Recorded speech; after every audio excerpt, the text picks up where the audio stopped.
after the Cold War ended. And so I think that we are paying in spades for 3 huge mistakes.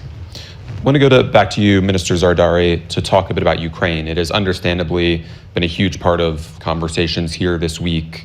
You know the narrative about both the causes of the war, the fault in the war, and the consequences of the war in Europe and the United States. You have a somewhat different view on it. Tell us what the war looks like from where you sit. Look, I think as far as support for international law, for the United Nations, for UN Security Council resolutions, I think I have a very similar view to everybody sitting on the stage. As far as the human tragedy, the humanitarian crisis, the loss of life, I think we all share exactly the same view. As far as the economic consequences, or the knock-on ripple effects of this colossal tragedy has had not only in Europe, but not only in the West, but all over the world. Gas prices have gone up in America, but they've also gone up in Pakistan. We've had food security, energy insecurity issues. I think the perspective that we come to, particularly from the South perspective, is that we don't see the Ukraine conflict as the first and only time that international law and the United Nations Security Council resolutions have been violated. We find it ironic that the UN applies in Ukraine, but not in Iraq. We find it sad that the United Nations Security Council resolutions that mean so much to all of Europe and all of the West right now mean nothing more than the paper that they're written on when it comes to the case of Kashmir. So I think that from that aspect, our perspectives are different. As a country that just we were part of the last forever war, our hope, our prayer is that this does not turn into the next forever war. So perhaps more so than those who were directly involved in this conflict, we hope that it is resolved sooner rather than later. We'd like to see a proactive approach from both sides to also pursue diplomacy in the pursuit of peace, while absolutely having to respond to the military elements of this conflict. I believe that diplomacy is the key thing that is missing. And what I would say to my Ukrainian friends would be that, NATO was in my neighborhood too. And we thought that they would be there till the last terrorist, and until that war was concluded, and ultimately that conflict was resolved around a negotiating table. I feel we wasted much time because back in 2002, the Afghan Taliban were willing to surrender and negotiate, but we did not take that opportunity seriously and ended up having to do the same thing in 2022. I hope that eventually the space is created for some sort of dialogue and diplomatic engagement in order to resolve the conflict. Mr. Fayoum, I'd like you to respond to that, but also to give your sense of what's at stake in Ukraine as you see it. I can say that I, in a way, very much agree that there is a lot of hypocrisy around the globe, what basically the minister from Pakistan was saying between the lines. And also, when you said, I perfectly agree that we don't need Eurocentric debates, because every conflict, such a war that we have on the European continent, is globally today affecting everyone. Just look to the energy insecurity, food insecurity, high prices, the consequences that mostly the poorest parts of the world are today facing. And that is why I say violating the rules or international order or Helsinki Final Act, it's extremely important that we really focus on, because we have nothing else and nothing can be above these rules and the law.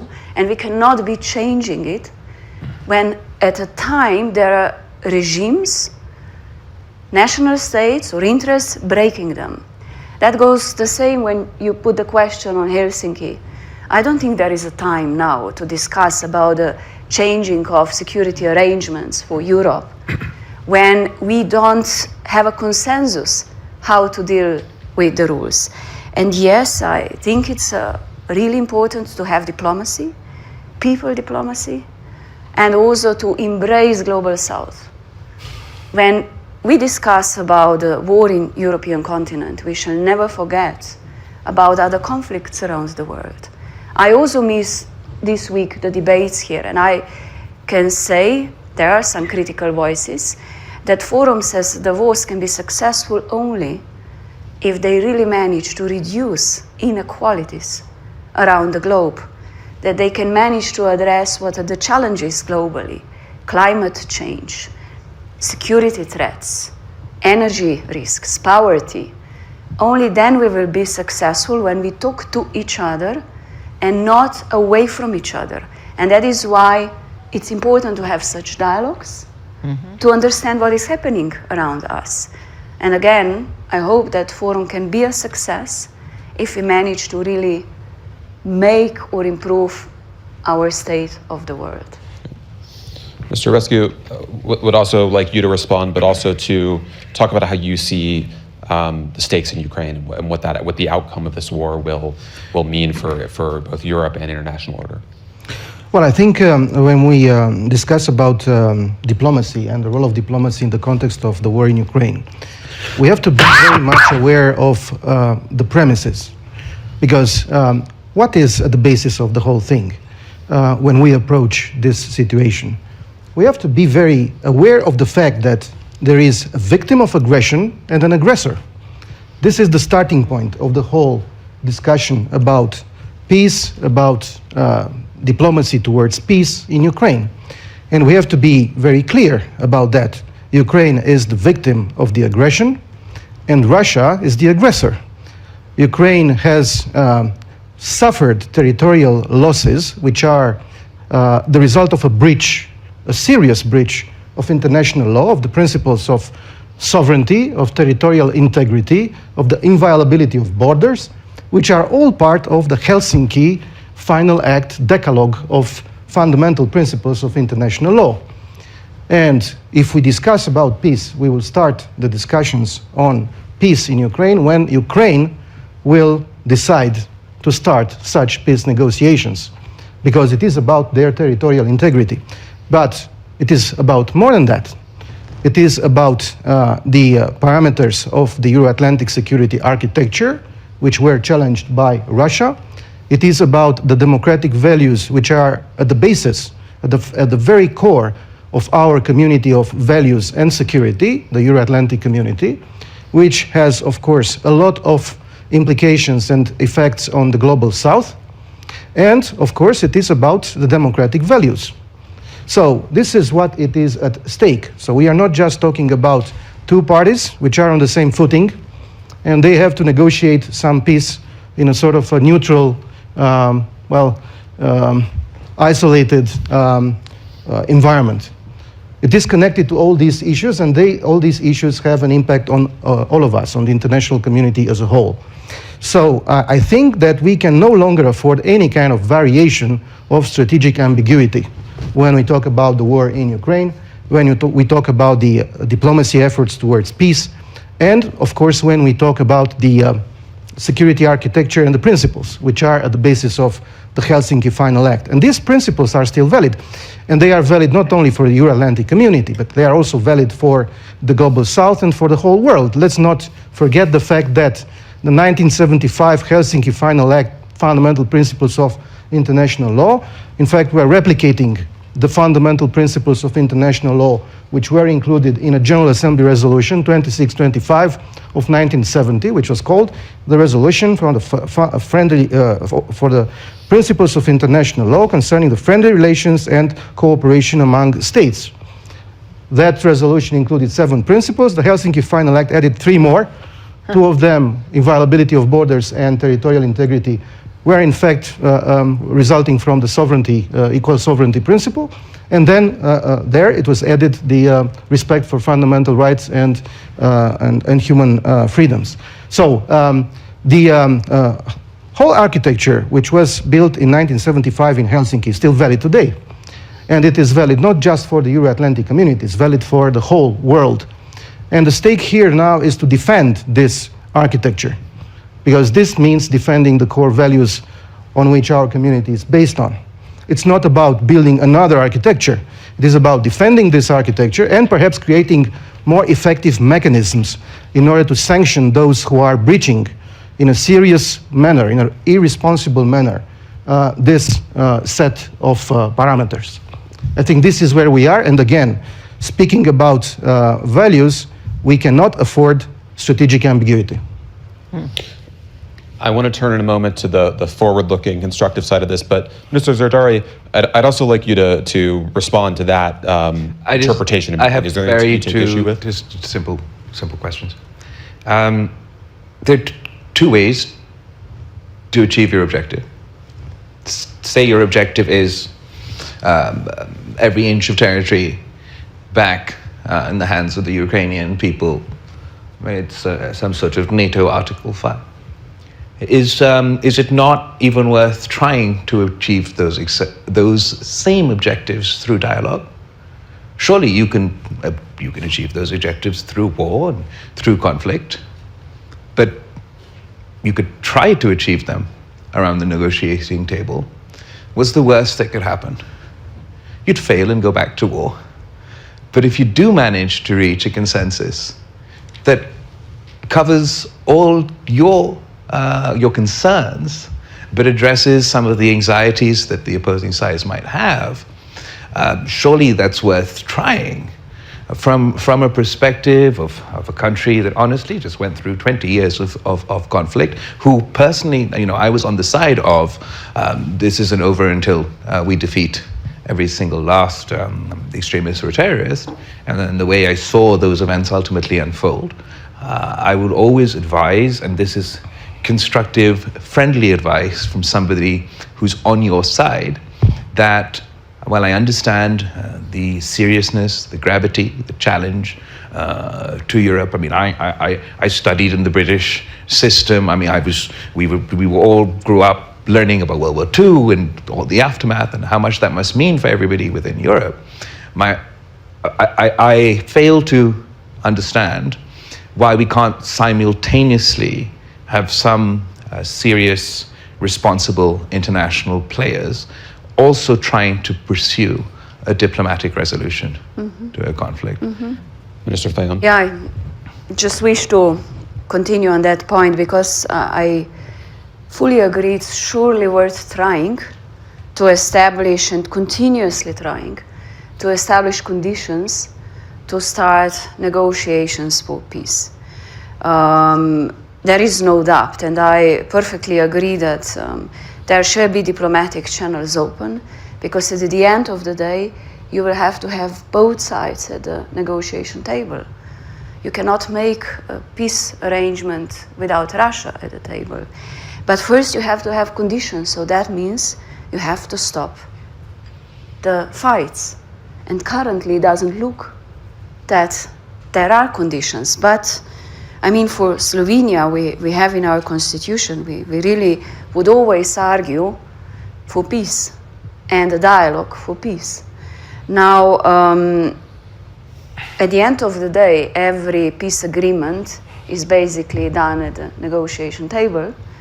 Just the question is, how long does it take, and how many victims, and how big is the damage? We all know. So I also like to say that there is no winner at any war, but I'm afraid that we will go into a very long conflict, rather a frozen conflict that will damage a lot, and we should definitely continue with the efforts you mentioned. All right, we've left 10 minutes. Do you want to?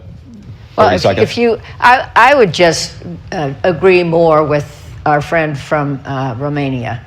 And the reason I would is that I think whatever happens will end in negotiation, but there has to be some strength, enough strength on the Ukrainian West side to come up with a solution that is fair. And I've seen over the years no effort by Vladimir Putin to abide by any agreement he's ever made. and he's now torching Ukraine. He has no respect for human life or territory or food security for the world or anything. And so I don't think this is the right time to negotiate. We have about 10 minutes to come up with a new security architecture for the world. So That should be easy. We'll be crisp about this. But let me start as we turn to this forward-looking part. I think kind of zooming out a little bit to you, Minister Zardari. You talked about bringing the global South into a discussion of the international system, global rules. What would that change? What perspective would you bring that you think would change the basic tenets of the system? Just quite frankly, I think the entire international order is constructed around the Western interests. And it was constructed at a time, a very sort of a sadder time in our history when colonialism was more of a reality. Many of the countries that exist today did not exist at the time the structure was set into place. I believe that the international order can only be empowered if were the inputs of Africa, Asia, China, India, the entire globe represented in this so-called order. And if you have the buy-in of everyone, then there's more of a chance of it to succeed. That everyone will also have to be those that you don't agree with. It would mean that we would have to compromise, others would have to compromise, but a truly successful system will be just that, a compromise that we could reach together. Minister Fayon, let me go to you because you have endorsed this idea of bringing in a new set of voices of the system. What to you would that change about the order and the system as it exists currently? I was just thinking now when you say, can we compromise only with the existing rules we have in a political atmosphere or in a political setting without including big business and corporations that are working globally across the national borders and interests. So that really we have to look into this new reality we have today and also adapt with our rules to this new reality. But we have United Nations, and I strongly believe we have to reform United Nations. There is an ongoing discussion, but I think we have to put also more focus on regional organizations. I was recently attending a conference on multilateralism in Rome, and we were discussing how regional organizations should be more embraced, having global mechanisms, of course, but be better heard and understood because they know better what is really going on. So the combination of everything, and I said before, as the title Helsinki, it's not the moment now, but we have to use full potential of what we are having and really full potential of the organizations, of the rules, and being really aware that it's nothing about the law, that no one can go beyond that and destroy the international law and order, because what is then left? And this is really the risk we are all facing ahead of us. And in fact, this week, listening at least to the politicians, I was surprised in a way because I got a feeling that no one really knows exactly where we are heading and what the solutions can be. And that is why it's good we are listening each other and trying to understand all the challenges we are facing in different spheres of life. And to you, bringing in the regional organizations would be a different way of organizing? I think certainly we have to pay more attention on that. Yes. Mr. Rescu, let me go to you and feel free to be global in this response, but I'd also like you to say a bit more about how you see European security architecture in, it's premature to talk about the wake of Ukraine, but as we think about what this might look like in the years ahead, what should change about that security architecture? What shouldn't change? What do you think, how do you think that'll play a role in the broader structure of international security? Well, as I mentioned, I think for the time being, there is nothing wrong with the current parameters of the security architecture. I mean, only because a certain actor is attacking the current security architecture for its own reasons, which are not necessarily, and we know for sure in this case, because Russia is the aggressor, not only against Ukraine, but also against our security architecture. So it's clear that this attack is outside the current international rules-based order. So it doesn't mean that if someone attacks the rules, that means the rules should change only for that. It means that those rules and parameters should be defended. And then perhaps we can find, and we should find, more viable and effective mechanisms to defend, but not to change the parameters. The parameters are fine.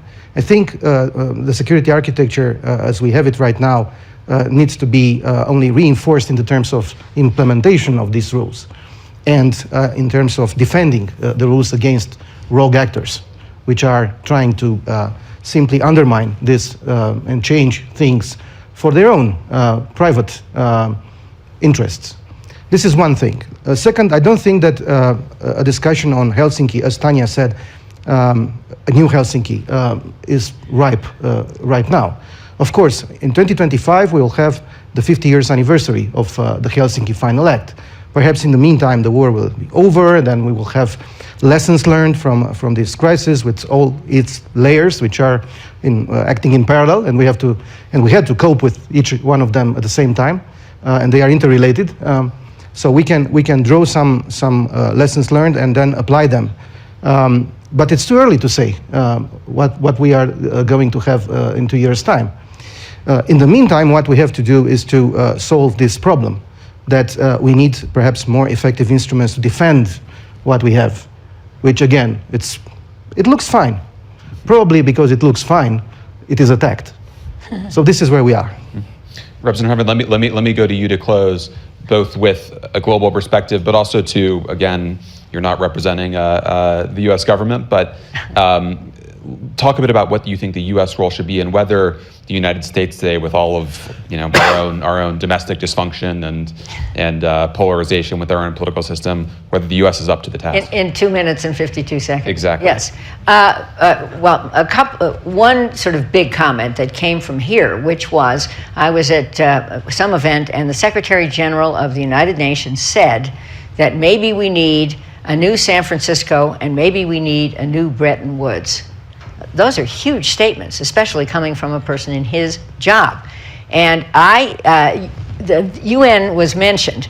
I think having a UN structure that is not global north, or it isn't even global, north-centered, would be a huge sea change and might change the rest of it. And yes, it's the Security Council that needs to change, but I don't know if you can just take that and twist it a little and add three countries and think that fixes the UN. I don't think it fixes the UN. So I'm endorsing a big conversation about that. And then moving to the more granular, I think at the moment that there has to be a right end to this war in Ukraine, and I don't